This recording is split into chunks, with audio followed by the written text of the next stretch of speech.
Rosalind Franklin nació el 25 de julio de 1920 en Notting Hill, Londres, en una casa silenciosa, de muros firmes y biblioteca viva. Era la tercera de 5 hermanos, y desde pequeña se movía con una intensidad que desentonaba con la pulcritud victoriana de su entorno. No era revoltosa ni rebelde, pero había algo en su mirada, una especie de gravedad precoz que inquietaba a los adultos. Sus padres, Ellis y Muriel Franklin, eran parte de una familia judía culta, con medios económicos y una profunda vocación filantrópica. El padre trabajaba en banca, pero lo que realmente amaba era enseñar. Durante años dio clases a refugiados judíos alemanes que escapaban del nazismo. La madre, reservada y elegante, le transmitió un amor silencioso por el arte y el lenguaje, pero sobre todo, le enseñó algo más valioso, a no depender del juicio de los demás. En esa casa se hablaba de justicia, de compromiso, de verdad. No era un hogar religioso, pero sí profundamente ético. Rosalind respiraba ese aire como si fuera oxígeno puro. No le bastaba con saber que algo estaba bien, quería entender por qué lo estaba. Y si no lo estaba, se lo decía a quien fuera, sin rodeos. Desde niña tenía una relación difícil con la mentira, incluso con las mentiras piadosas. Le parecía una forma de traición al pensamiento. A los 6 años, empezó a mostrar signos de una mente poco común. Leía con voracidad y preguntaba sin cesar. Todo era motivo de análisis: los árboles del parque, las reglas de un juego, el modo en que un cristal reflejaba la luz. Pero no eran preguntas dispersas, infantiles. Tenían una estructura. Buscaba entender los patrones, los límites, las causas, y cuando no hallaba respuestas, no se frustraba. Se quedaba en silencio, como si ese silencio también fuera una forma de pensar. Los profesores de primaria notaron rápidamente su lucidez, pero también notaron algo más: su independencia feroz. No pedía permiso, no buscaba aprobación, no soportaba la condescendencia, y eso, en una niña, solía ser visto más como un defecto que como una virtud. La familia la envió a la St. Paul's Girls' School, una de las pocas instituciones en Londres donde las niñas podían recibir una educación científica rigurosa. Allí, Rosalind brilló. Se enamoró de la física y de la química, pero también de la claridad, porque para ella, cada fórmula era un mapa que nos acercaba, milímetro a milímetro, a la verdad, no al éxito, no al reconocimiento, a la verdad. Una de sus profesoras, la señorita Davy, escribió en su informe: es más que brillante, es rigurosa y no le teme al esfuerzo. No era una niña de modas ni de juegos sociales. Prefería las piedras al maquillaje. Prefería los laboratorios al baile. Prefería la soledad al ruido, no por timidez, sino por coherencia. Desde muy temprano, le quedó claro algo que marcaría toda su vida: que el camino del conocimiento iba a ser más duro para ella. No porque no fuera capaz, sino porque era mujer. Y en los años 30, una mujer que quería ser científica, tenía que estar dispuesta a resistir más que a avanzar. En casa, su padre, aunque progresista en muchos sentidos, no aprobaba del todo su decisión de dedicarse a la ciencia. Le ofreció apoyo económico para que fuera profesora. Rosalind se negó, no por desprecio a la docencia, sino por fidelidad a su vocación. Quería investigar, quería descubrir, quería dedicar su vida a mirar estructuras invisibles y revelar su orden oculto. No estaba hecha para transmitir conocimiento ajeno, estaba hecha para buscar el propio. En uno de sus cuadernos, a los 15 años, escribió una frase que parecía anticipar su destino: la belleza está en el detalle, no en la apariencia. Esa idea, tan simple, tan suya, fue como una brújula interna que la guió toda su vida. Mientras otros soñaban con premios, ella soñaba con estructuras. Mientras otros buscaban reconocimiento, ella buscaba precisión. Mientras otros veían formas, ella veía simetrías, patrones, equilibrios secretos. Rosalind no quería destacar, quería entender, y esa forma de mirar el mundo, callada, intensa, insobornable, la convirtió desde niña en algo que pocos notaban, pero que era real: una llama bajo una piedra, ardiendo sin ruido, preparándose para encender lo invisible. Cuando Rosalind Franklin llegó a la Universidad de Cambridge, ya no era una niña curiosa, era una mente decidida. Tenía apenas 18 años y un mundo por delante. Corría el año 1938. Europa estaba al borde del abismo, pero en los pasillos de la universidad aún se respiraba la arrogancia de lo eterno. Las bibliotecas parecían inmunes al ruido del mundo. Allí, Rosalind ingresó en el Newnham College, uno de los pocos centros de Cambridge donde se aceptaban mujeres. Porque sí, era bienvenida, pero no del todo. Las mujeres podían estudiar, pero no recibían títulos completos. No podían votar en asuntos universitarios. Eran, en cierto modo, fantasmas ilustrados, presentes, pero invisibles. A Rosalind no le importó, o al menos no lo demostró. Sabía que había nacido en un siglo que no la esperaba, pero también sabía algo más profundo, que no necesitaba permiso para pensar. Se sumergió en los estudios de química y física con la misma intensidad con la que, de niña, diseccionaba el mundo. Le interesaban las moléculas, las estructuras internas, el orden oculto de las cosas. A veces, sus profesores la describían como fría, distante, pero no era desdén, era concentración.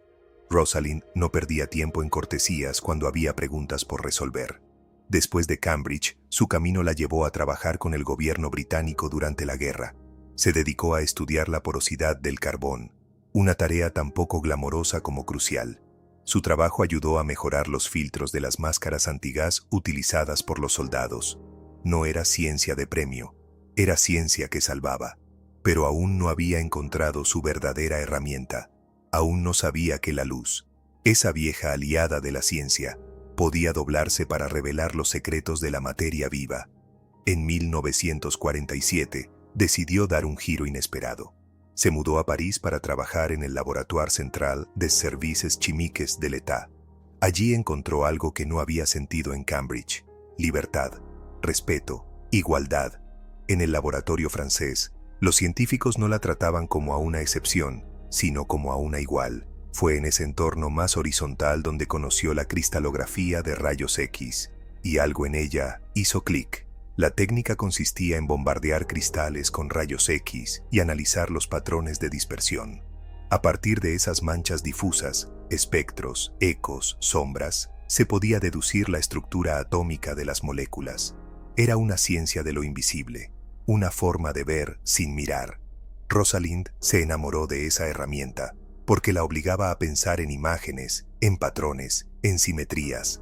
Era el lenguaje de la materia hablándole a través de la luz. Era, en cierto modo, poesía estructural. Aprendió rápido, se volvió precisa, paciente.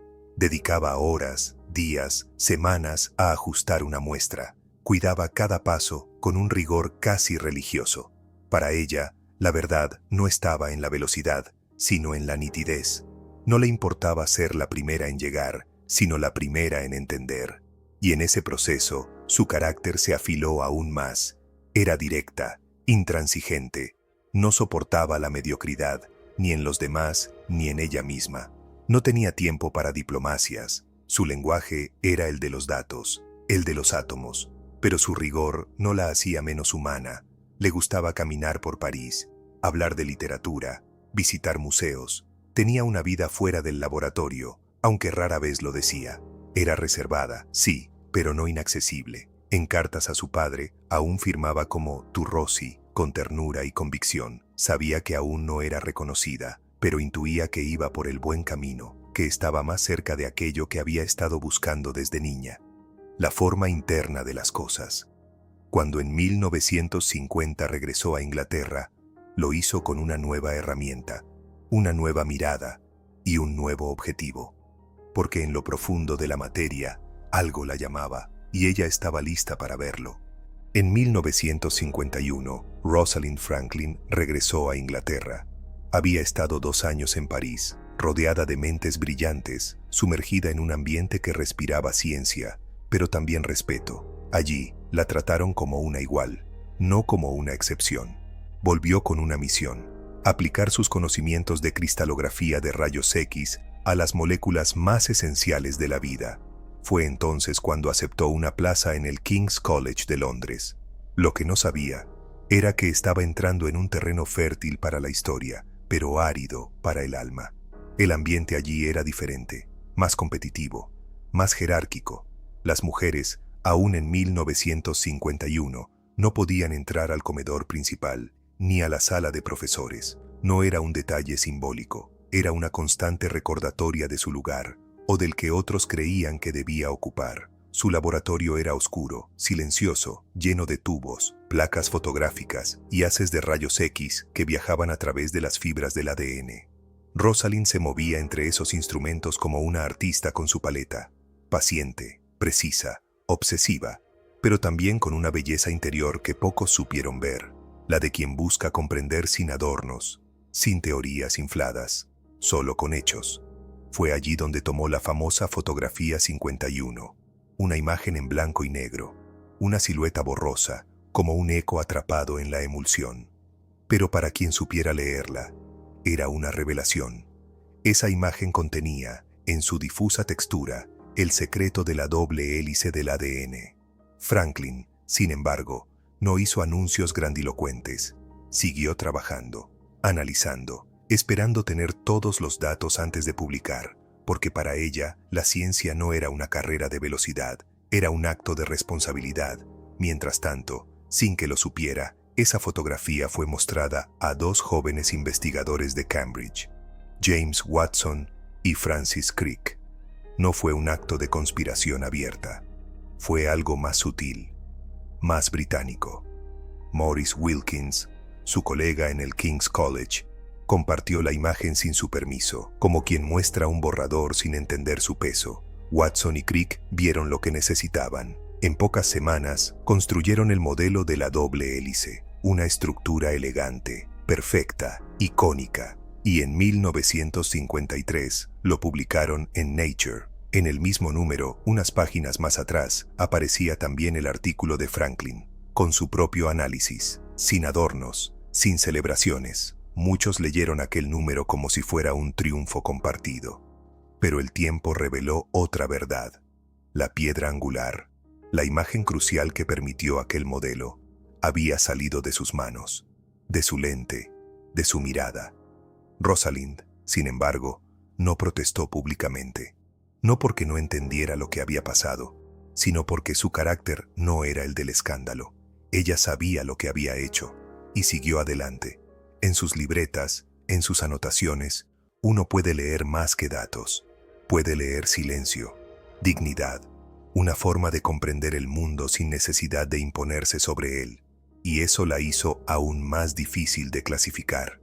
No era mártir, no era víctima, era, simplemente, fiel a sí misma. A veces, después de jornadas agotadoras, salía a caminar por los parques cercanos. Le gustaban las plantas, las piedras, el olor a tierra mojada. Había en ella una sensibilidad que el mundo académico no supo abrazar, una mezcla de rigor y ternura, de exactitud y belleza. Mientras Watson y Crick recibían reconocimientos, Rosalind se trasladó al Birkbeck College. Comenzó a investigar los virus del mosaico del tabaco y la polio. Cambió de molécula, pero no de mirada, porque su búsqueda no era por gloria, era por claridad, y aunque muchos no lo sabían, el eco de su trabajo seguía creciendo, en cada célula, en cada doble hélice, en cada historia sobre el ADN, hay una sombra sutil, la de una mujer que vio, antes que nadie, y no pidió nada a cambio. Después de su paso por el King's College, Rosalind Franklin no se detuvo. No le dolía la injusticia tanto como el tiempo perdido. Sabía que la vida científica era corta, que no había lugar para mirar atrás, que el rencor es una trampa que impide descubrir. Así que aceptó una nueva oferta. Se trasladó al Birkbeck College, también en Londres, un espacio más libre, más humano. Allí, al fin, encontró algo parecido a la paz. Un laboratorio sin jerarquías rígidas, colegas con mentes abiertas, un director que valoraba su independencia. Por primera vez en mucho tiempo, nadie le exigía que se suavizara. Nadie intentaba ocupar su lugar. La dejaban hacer, y eso era oro. Allí volcó su atención en un nuevo objeto de estudio: los virus. Entender su estructura, sus simetrías, su forma de infiltrarse en lo vivo. De nuevo, volvió a enamorarse de lo invisible, a estudiar no con miedo, sino con asombro. Trabajaba con el virus del mosaico del tabaco, diminuto, letal, fascinante. Pasaba horas observando patrones, analizando cristales, ajustando los parámetros de difracción de rayos X. Era, otra vez, una niña desarmando un reloj. En esa etapa, Rosalind floreció. Publicó trabajos innovadores, trabajó con químicos, biólogos, físicos. Formó su propio equipo. Inspiró a jóvenes investigadoras. Algunos la describen como más cálida, más luminosa, como si finalmente hubiera encontrado su lugar. Pero esa plenitud no fue sin sombras. Sabía que su trabajo sobre el ADN había sido utilizado sin su consentimiento. Aunque no lo mencionaba con frecuencia, lo sabía todo. Sabía que la famosa fotografía 51 había sido clave, que Watson y Crick habían visto lo que no deberían, que su nombre apenas aparecía, que el mérito era, otra vez, esquivo. Y sin embargo, no se amargó, porque para ella, la ciencia no era una competencia, no era una guerra de egos, era un viaje, y cada paso, incluso el más anónimo, era necesario. Durante esos años, Rosalind viajó a Estados Unidos, a conferencias, a laboratorios. Fue invitada a Princeton, a Berkeley. Estaba en su apogeo intelectual. Podía haber dirigido grandes proyectos. Podía haber seguido revolucionando disciplinas. Pero algo invisible empezaba a crecer en su interior. Primero fue una fatiga, un cansancio que no se quitaba con descanso. Luego vinieron los dolores, las visitas médicas, las sospechas, y finalmente, un diagnóstico que nadie espera a los 30 y tantos años. No lo dijo en voz alta, solo a unos pocos. Pero en sus ojos, los más cercanos notaron un cambio. Seguía trabajando, sí, pero ahora con una prisa silenciosa, como si supiera que el tiempo ya no era un aliado. Aún así, no bajó el ritmo. En sus últimos meses, colaboró con Aaron Klug, futuro Nobel, en el estudio de los virus poliédricos. Le dejó a él sus últimos apuntes, sus conclusiones inacabadas, sus intuiciones por venir. Nunca pidió reconocimiento, nunca exigió disculpas, solo dejó su trabajo, claro, minucioso, bello, como una carta a la posteridad. En el Birkbeck, quienes la vieron en sus últimos días aún recuerdan su elegancia, su ironía fina, su mirada analítica, su respeto por la verdad, incluso cuando esa verdad dolía. Fue en ese laboratorio, rodeada de tubos, lentes y silencios, donde Rosalind alcanzó algo parecido a la serenidad, no una paz impostada, sino la calma de quien ha sido fiel a sí misma, de quien, a pesar de todo, ha hecho lo correcto. Y aunque su cuerpo empezaba a apagarse, su mente seguía brillando, como si lo supiera, que no hace falta una vida larga para dejar una huella, que a veces basta con ver lo que nadie ve y decirlo. Rosalind Franklin murió el 16 de abril de 1958. Tenía apenas 37 años, demasiado joven para quien tenía tanto por dar. Murió sin saber que cambiaría la historia de la ciencia, sin saber que su nombre sería reivindicado, pero tarde. Su muerte no tuvo homenajes, ni discursos, ni menciones en las academias. Los premios fueron para otros. El Nobel fue para Watson, Crick y Wilkins. Nadie la nombró. Nadie alzó la voz. Durante años, su figura quedó en la sombra, en los márgenes de los libros, como una nota al pie, como una imagen más de laboratorio. Y sin embargo, había sido ella quien capturó la fotografía 51. Había sido ella quien entendió la forma helicoidal del ADN antes que nadie. Fue ella quien intuyó, no solo con datos, sino con una sensibilidad que unía rigor y belleza, cómo se organizaba la vida en su núcleo más profundo. Pero no se quejó, no buscó venganza, no dejó cartas amargas, solo trabajó, solo vivió con la intensidad de quien sabe que el tiempo es corto, aunque no sepa cuánto.